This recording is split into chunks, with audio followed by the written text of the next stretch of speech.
নিয়ত করছিলাম মোবাইল আর খারাপ কিছু দেখব না, কিন্তু হঠাৎ করে আল্লাহ আবার ফাহেসার মধ্যে চলে গেছি।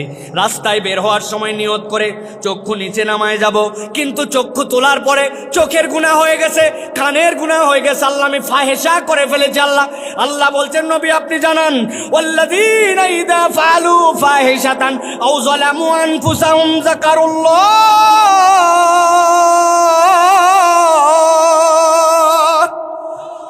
ওই বান্দাগুলার যখনই মনে হয়েছে আল্লাহ আমার গুনাহ হয়ে গেছে, আল্লাহর স্মরণে চলে আসছে, আল্লাহ বলছেন ফাস্তাগফিরু লিযুনুবিহিম, তুমি আল্লাহর কাছে তোমার গুনার জন্য ইস্তেগফার করেছো।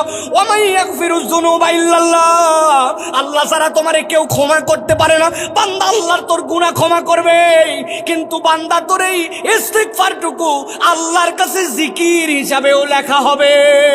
সুবহানাল্লাহ। আল্লাহ রাব্বুল আমিন লালে লাল করে দিচ্ছেন বান্দাকে, বান্দা তুই পাবি আর পাবি, তোর পাওয়ার কোনো শেষ নাই। অতএব আমাকে মনে রাখতে হবে, আমার ইস্তেগফার কেলে ক্ষমা চাওয়া না, আমার ইস্তেগফার আল্লাহর কাছে জিকির হিসাবে পরিগণিত। সুবহানাল্লাহ।